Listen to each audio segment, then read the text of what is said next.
This conference will And now so be we've recorded. got 25 verses. So if we want to do maybe 5 verses each and read around the room, if that works for everybody. If it doesn't work for you, then I'll just ask Josiah to do it. So maybe bail Josiah out. Good, excellent. 5 verses each. When we This look at conference will now be recorded. particular nations, it's useful to stop and think a little bit about what we know, generally speaking. So what does Egypt represent in the Bible? A river. Yep. Yep. So some topology. What does it represent in the Bible? Bondage. Yep. What else? Anything else? Land of sin. Land of sin. Yep. Yep. Yep. Captivity. Yep. Bondage. Captivity. Okay. Captivity. So what Egypt represents in the Bible is tyranny. Desert. So this is geographical. Yeah. So what Egypt represents in the Bible is that which seeks to destroy the people of God. Right? It's pretty clearly from early Exodus. What are the Egyptians trying to do? They're trying to eradicate the Jews. Right?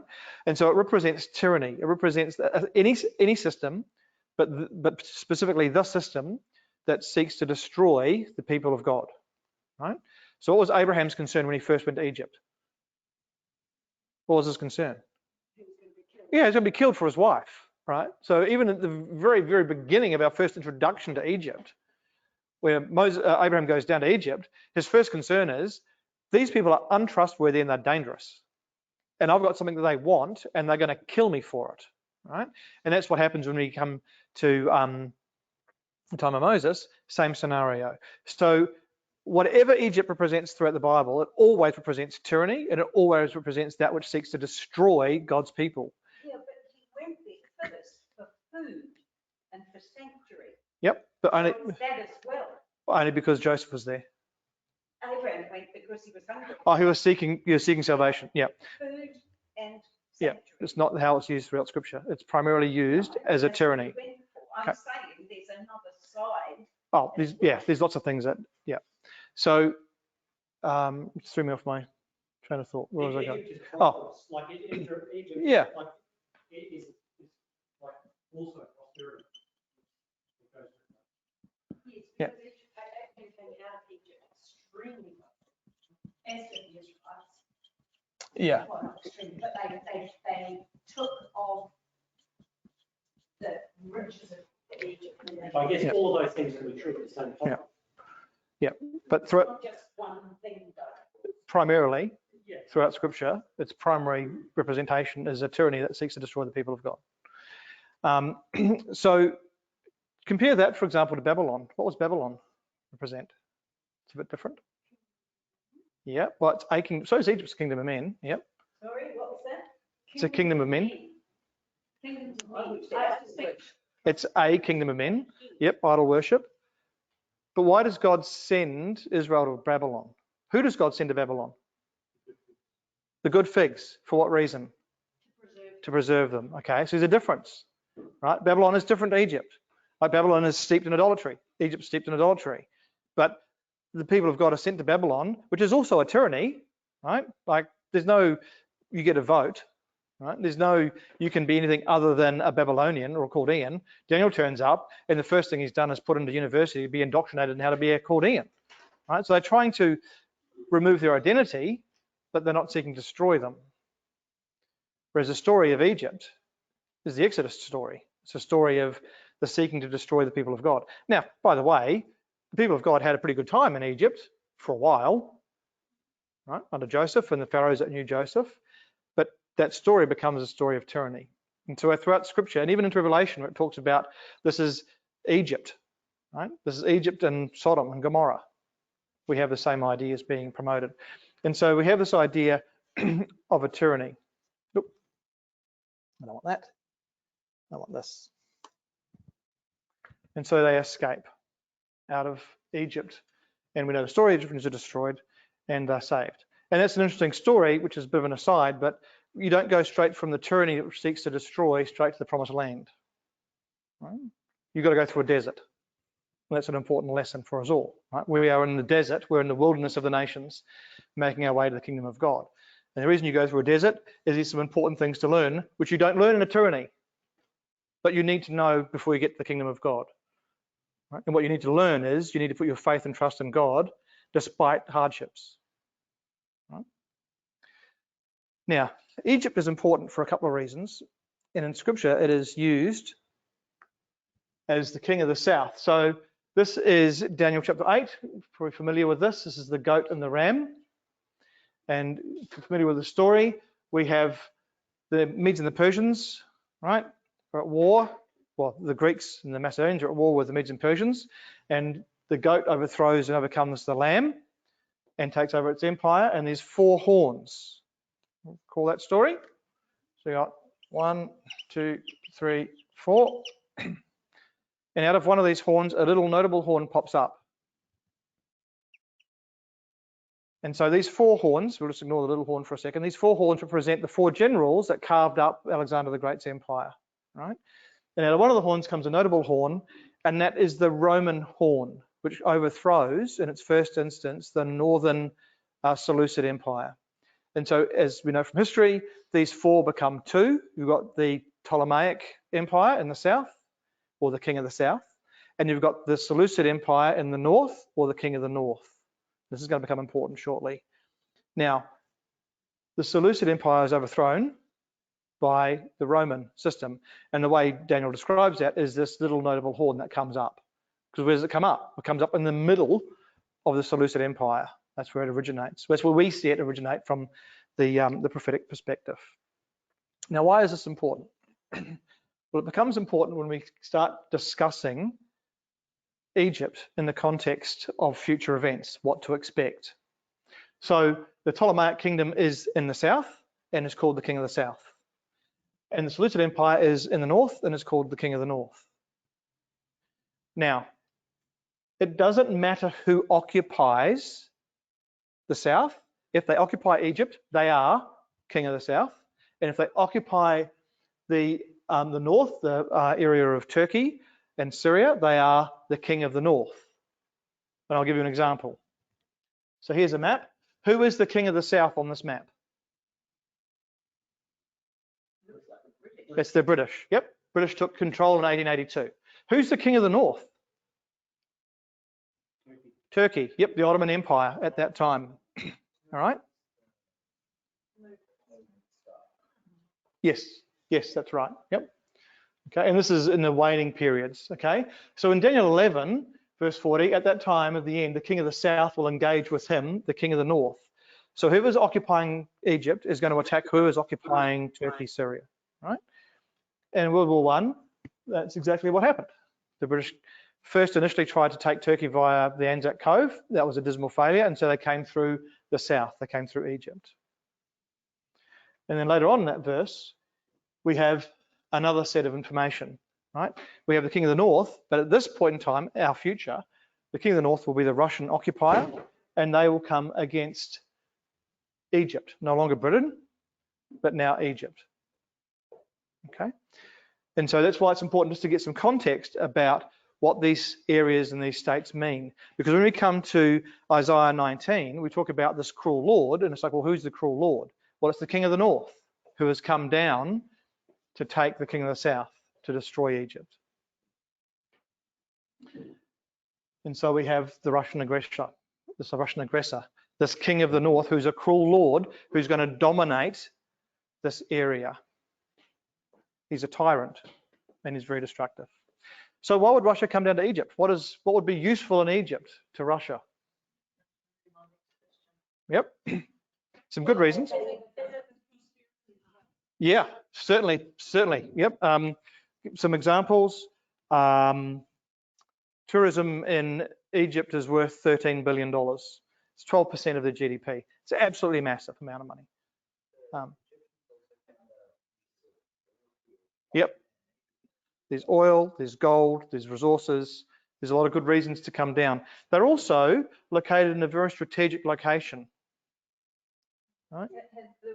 Have the Russians ever come that far south No, already? nope. They've had strong relationships with Egypt back in the 70s. Egypt was and Russia had some very, very strong agreements. But over the last 30, 40 years, those agreements have dissolved. And Egypt is quite aligned with the West, with America and Britain and Europe, and quite aligned with Israel. They were the first ones, my memory serves me, were the first ones to sign a peace accord with Israel. And so they've very much turned away from Russia. So Egypt is a strategic location. You know, access to Africa and easy access into the area of the Middle East from that location. So if you wanted to dominate this region, there are some key places you'd need to take, and Egypt would be one of those key places to take. Something else that's really important about Egypt. Any guesses what it might be? The canal. Yep. Suez Canal. Suez Canal runs from the Red Sea through to the Mediterranean, and it is super important. Is the Nile strategically important? Does it go so far down into Africa, but is it not navigable? I think, well, I've got dams all over the place on that now, so I don't think it's easily navigable, but it's certainly useful in terms of watering and irrigation. They rely on it very heavily, and for their water generally, and electricity, yep. So the Suez Canal is extremely important. Some of you might recall this event. Gavin worked away for 5 minutes and decided to park his boat sideways in the Suez Canal. 10% of global trade, so global trade, every day, 10% goes through that canal. That is a massive amount of trade. It's $9.6 billion US every day. So it'd be 9.6 tomorrow, and 9.6 the day after that, and 9.6 the day after that. And so this was a huge issue. It takes 13 days to traverse the Red Sea to Europe via the canal. It takes 43 days to traverse it from the Red Sea around to Europe if you have to go around Africa. So that's a massive difference in terms of how much time it takes. Now, what useful things tend to float on the water? What useful things tend to float on the water? Yep, what kind of boats particularly? Yeah, they're pretty useful. What else? Military boats. So if you're going to come into and want to control the Mediterranean, all right, you have to have maritime supremacy, right? So if you're going to have opposition, your opposition, if it has to come into this region, will have to come through where? Egypt via the Nile, or yeah, Gibraltar, right? They've got to get through. They're your two choke points. So if you can clean up everybody else's navy in that area, you don't have to worry about the Atlantic. You don't have to worry about the North Sea. You don't have to worry about any of that. You can just control this. And if you control that, then you control all those countries in there, don't you? Because you can make demands about their access to goods and services. And so it's critically important they control the canal and not park boats sideways in it. As you can see, the difference in kilometers in those particular areas. So that really brings us to Isaiah 19. And Isaiah 19 is a future prophecy, because we're told here that the ultimate end result is that God calls Egypt God's people. And he talks about Assyria as being his creation. And so this is a future prophecy. Now, one of the things that's useful to know about prophecy is that we can have prophecies which have more than one application. They'll have a primary application, but then they can also have other applications to future similar events. And so it can be a bit hard to understand sometimes. So I'm just going to draw a drawing. All right. This is a fence post, if anybody's wondering. Now, if you stand, point on to a fence post and bend down, right, all you see is what? The first fence post, right? It's not until you step to the side that you suddenly see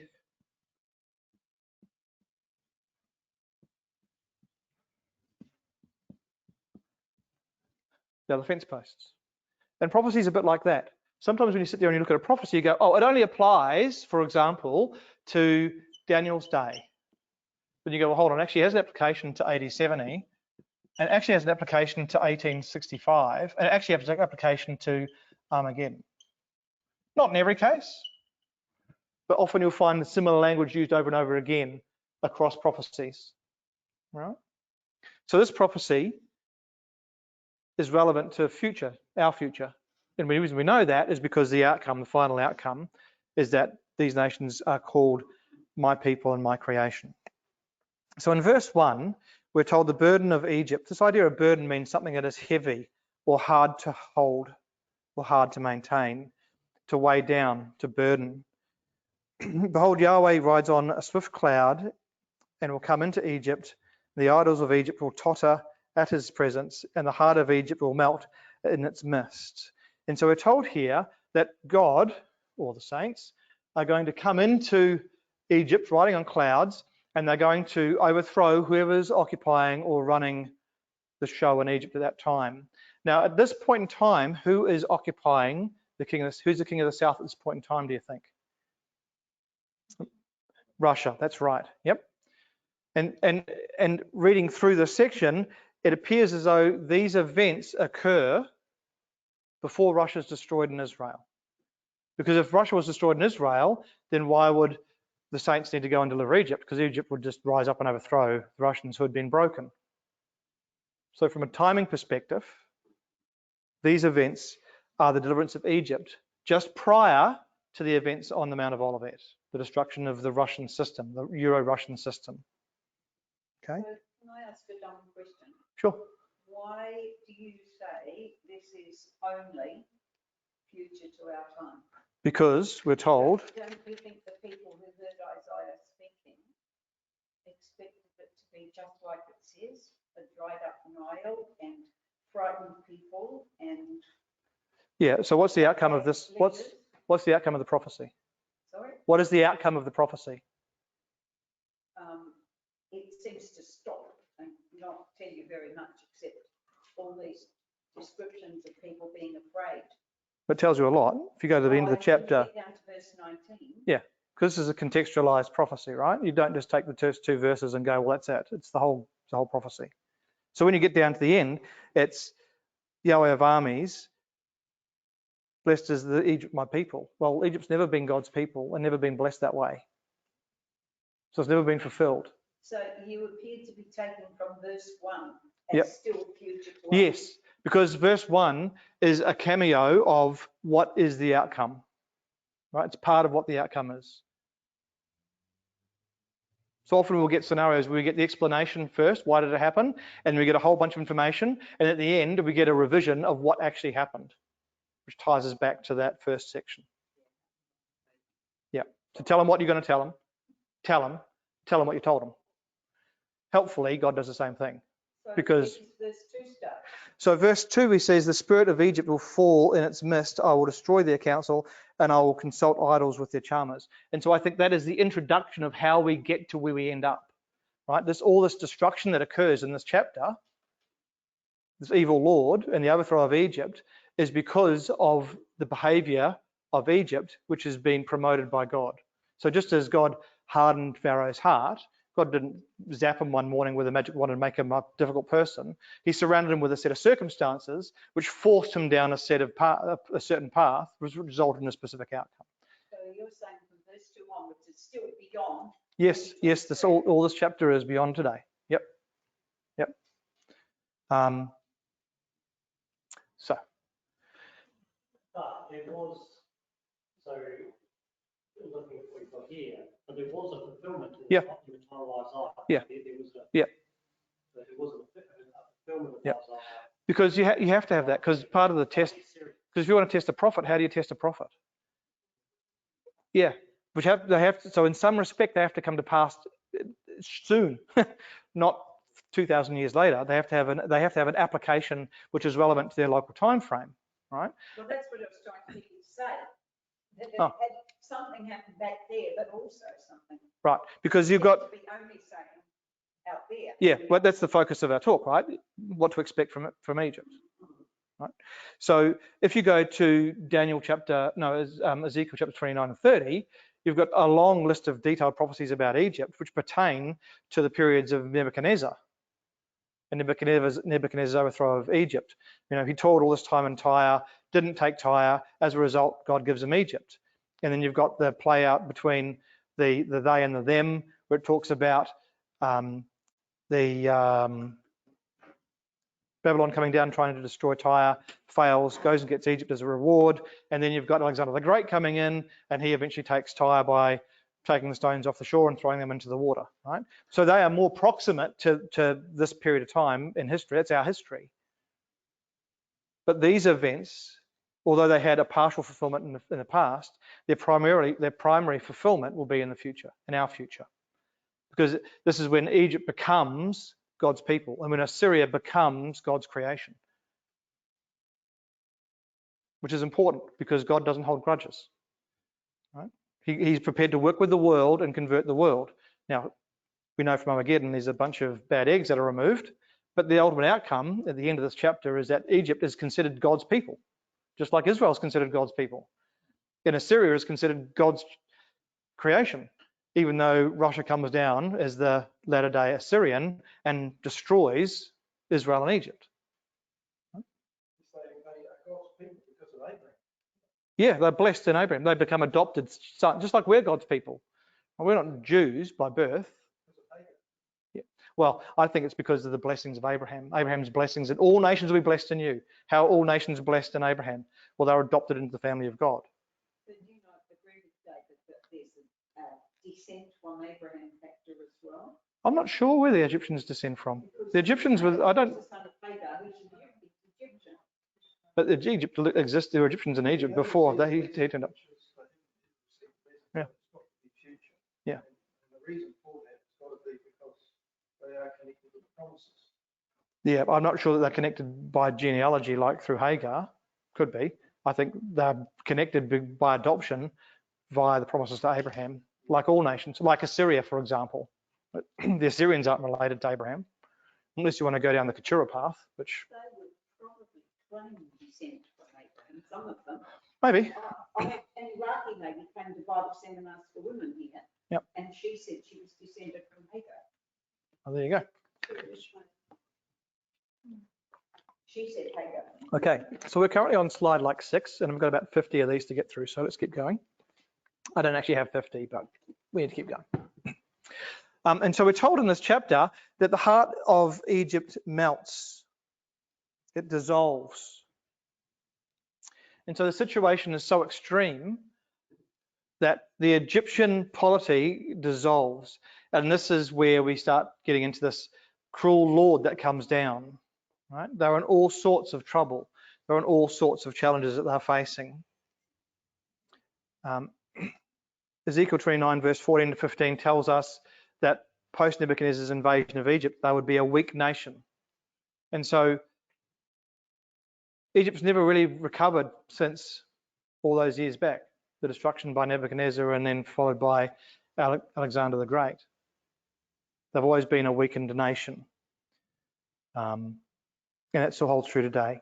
And so verse 1 depicts the final outcome of God's work with Egypt, or the introduction to the final aspects of Egypt. And verse 2 talks to us about this issue of the cruel Lord. And so Egypt rises up, you've got civil war, you've got disasters, you've got challenges, you've got economic problems in the nation.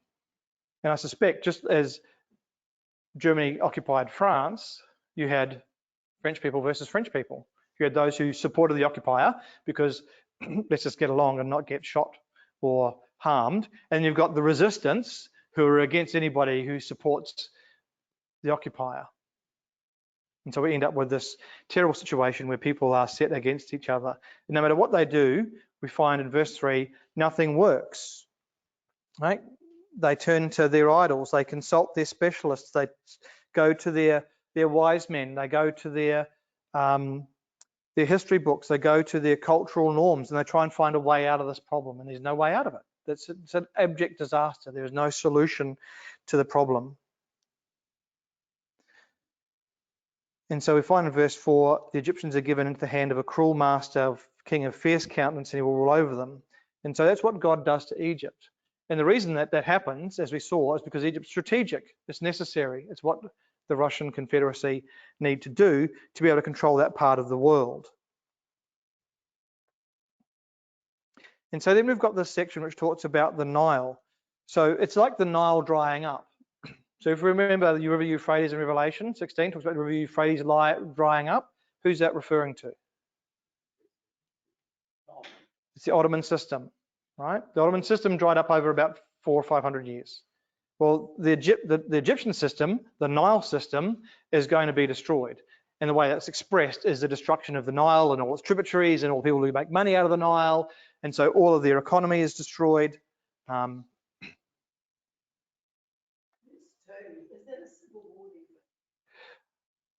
I think there's definitely civil unrest, but my personal view is that the Russian aggressors come down and they're actually controlling things, and you've got this division in the nation.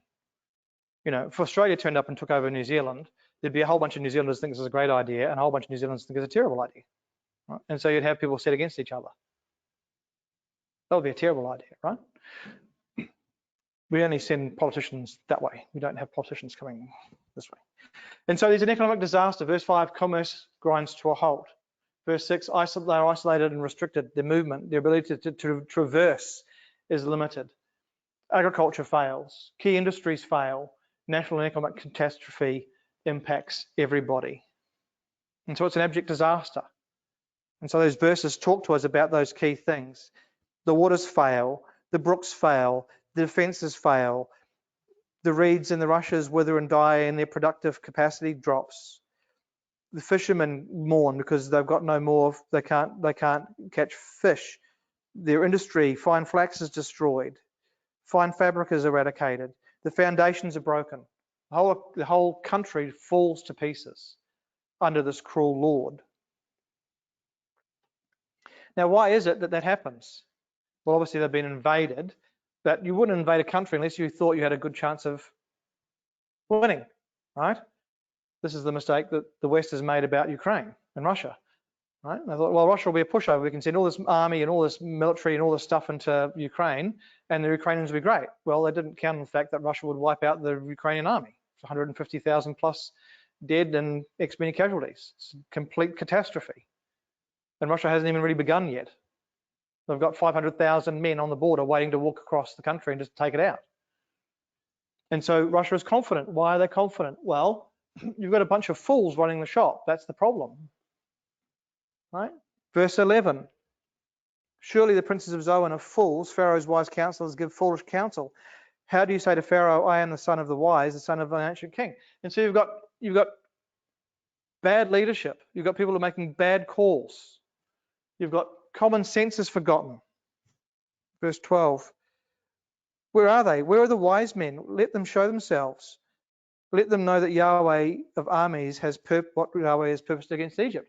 No one there anymore. The people who knew and understood these things have died away. They don't exist anymore. So they can't go back and ask the question. The elites are greedy for gain. The princes want whatever they can pillage from the country. And so the rich get richer and the poor get poorer. And God sends a spirit of conflict and distrust, preventing cohesion and prudent decision making. And so the nation is left wide open to be attacked. They're weakened. Now, do we see any of this in other countries around the world? Yeah, like we see it everywhere, right? Like God's bringing the world to its knees. How do you bring a world to its knees? How do you bring a country to its knees? We'll find the dumbest people you can find and put them in power. What does God say to Israel when they're going to be taken away? I put children in charge. What do children do when they're faced with a problem? I sit around and squabble about who took the toy car and why didn't I get 3 biscuits when he got 3 biscuits? Like trivialities and stupidity. And so they're faced with a situation where they're going to be overthrown. And so we have then the humbling of Egypt, the destruction of Egypt. Verse 16, we read these words. In that day, Egypt will be like a woman and will be afraid and fear because of the waving of the hand of Yahweh of armies, which he waves over it. And so God intimidates Egypt. And so this is the beginning of the deliverance of Egypt. And so natural disasters occur, earthquakes, there's going to be fire, there's going to be storms, there's going to be hail, all the things that God is going to use to overthrow the Russian aggressor in Israel are being used here in the beginning of the deliverance of Egypt from underneath the hand of the Russians. Has the idea of shaking his hand. That's interesting because it doesn't say that God's going to destroy Egypt.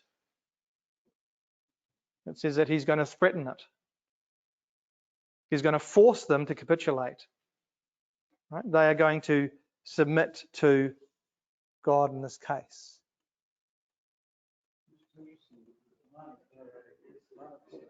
Yeah. Steeped in superstition. And when you go through, Jim Carrey writes a very good book called Events Subsequent to Christ's Return, which is actually quite useful. And he talks about the fact that it's going to be the Arabs that are first converted. It's not the Jews that are first converted, it's the Arabs, it's the Muslim countries that are first converted. It has to provide, so that they provide relief to Israel in the challenges of their Russian occupation. Yeah, that's right. Yeah, yeah. And so, let's make sure I've covered that point. And so in verse 17, we read, "In the land of Judah will be a terror to Egypt. Everyone who makes mention of it will be afraid for himself because the counsel of Yahweh of armies, which he has determined against Egypt." Now, there's a couple of ways of interpreting that. One is to interpret that from the perspective of Israel itself is going to come down and deal with Egypt. I don't think that's a very good interpretation because at this point in time, Israel is going to be attacked by Russia. And my suspicion is, what we're being told here is that events that occur in Israel are going to terrify Egypt. Because we find in Daniel chapter 11, verse 44, that tidings out of the north and the east will trouble the king of the north, who's currently occupying the area of the king of the south. And so Russia will turn its attention to Israel and go and attack them. And I think that's what concerns the Egyptians, because suddenly all this military power and authority is shifted to go and deal with Israel. And so what happens when you have to remove a large standing force in an occupied nation? What do you have to do?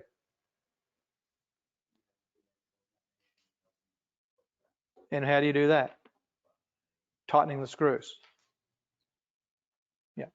So that's my personal view on that. I believe that Russia goes into into Israel to deal with the Israeli uprising and problem, and the cruel Lord becomes crueler. Sorry, what's that last thing you said? The cruel Lord, this cruel Lord that God sends. Cold water. No, that's here. And so what is the outcome? Well, the outcome is that Egypt is delivered, and Egypt becomes a staging ground for the salvation of the Jews, because the Jews all have to come back into Israel, don't they? And so where's their exodus going to come from? Well, you've got two options really. You can come through Egypt, or you can come down through Syria. Well, that's before aircraft. That's when you have to walk. Yeah, I'm not sure that we're going to be flying much around by that point in time. I think most of the infrastructure in the globe will be eradicated. You think about the degree of the earthquake that's mentioned in Zechariah chapter 12 from memory, right? That's a mile wide. We've just had a 7.8 earthquake in Turkey at 11 kilometers, 14 kilometers underground, right?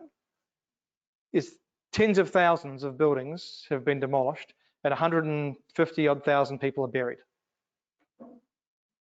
That wasn't it was a big earthquake local, but nothing like separating the valley of, creating a mile wide valley from the area of the Mount of Olives to Azel, which is the southern suburbs of Jerusalem. It's absolutely enormous. So I don't think we'll be flying anything anywhere.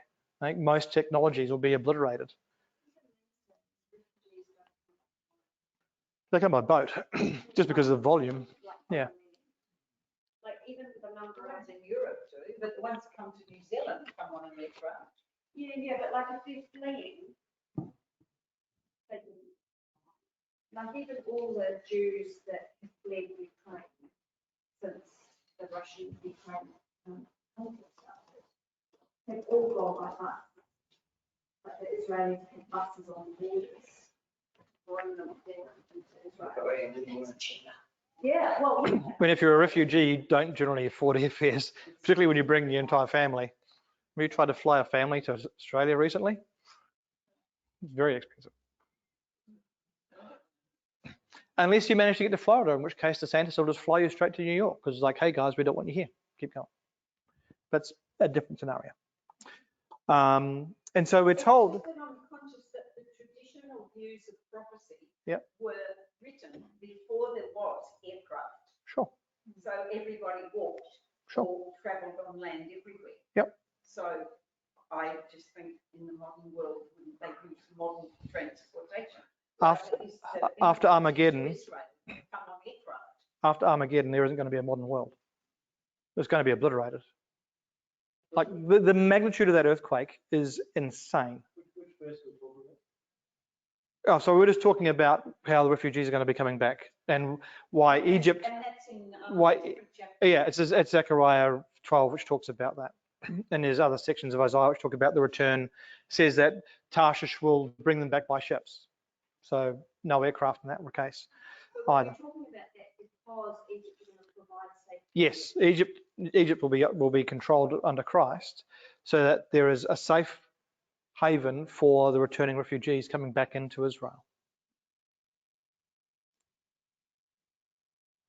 Now, sure, they're probably going to sail straight up to the land as well, but you're going to have people coming from all over the place back in to the land of Israel. So verse 18, 5 key cities are established for Egypt. Why 5, do you think? Well, I was going to ask 5 out of how many?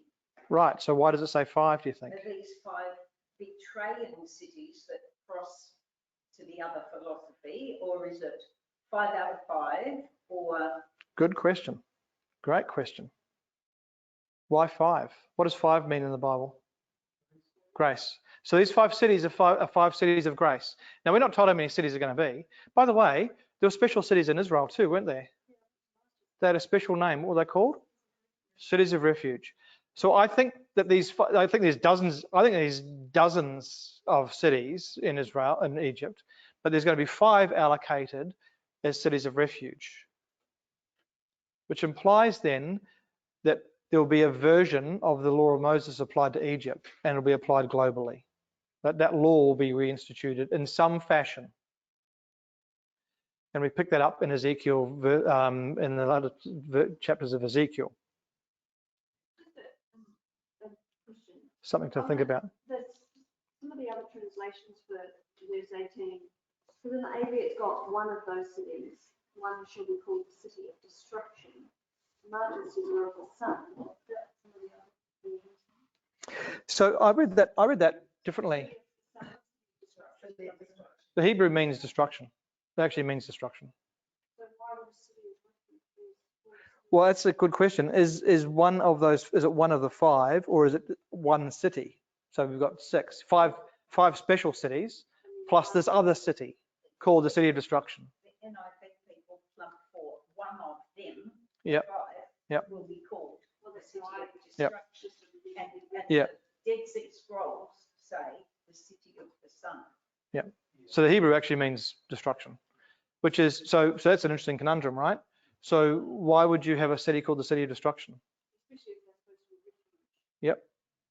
Yep. Because you could have a city which is called a city of destruction, which could also be a city of refuge. Because what would a city of destruction be? It would be a memorial, wouldn't it? It would be this is the city where it all ended, where Russia's back was broken in Egypt. This is a city where judgment is done. This is the primary city of the primary government seat for the prince that controls Egypt. So there's a few options around that one. Maybe there are just 5 cities in Egypt. Maybe God says, "Oh, I'm just going to reduce the population to the point where we only need 5." That's also possible. I prefer the idea that these are 5 refuge cities, of which one or another one is a memorial to the destruction. And I suspect, as we'll see, there's some memorials. He talks about some memorials here. In that day, there will be an altar to Yahweh in the midst of the land of Egypt and a pillar at the border. Right? So there's a memorial, there's an altar in the midst. What do you do with an altar? You offer things, right? So there's offerings being made. Again, some form of the law of Moses is going to be imposed. But there's this pillar which is on the border. Now, which border would it be?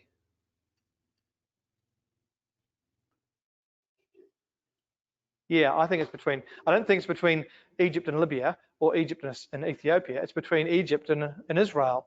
And what's the point of that? What do you put a memorial up for, or a landmark? Yeah. Yeah, but it's also, by the way, this is where the kingdom of God starts. Like this is the inheritance. You are going into the inheritance of the living God. Right? There's a differentiation between Israel and Egypt. There's a differentiation between the children of God and the world. And so it's making that point. And so we're told that there will be a highway between Egypt and Assyria. Now, I don't think it's saying that if you want to get to Assyria, the fastest way to go there is to get into your V8 chariot and just blast your way from Thebes up to Assyria. I think it's making the point that you're going to have a highway from Egypt into Israel, and you're going to have a highway from Assyria into Israel. Now, sure, you can trot your way up to Assyria if you want to, but the point is, this is the highway of righteousness. This is the way in which you go to get to the city of the King, God's King. And so Egypt, and at this point, Assyria are now converted. They are now considered part of God's family. And the blessing of Abraham has been fulfilled in respect to the nations. All nations will be blessed in you. Well, that's the ultimate fulfillment. All nations will be adopted into the family of the living God.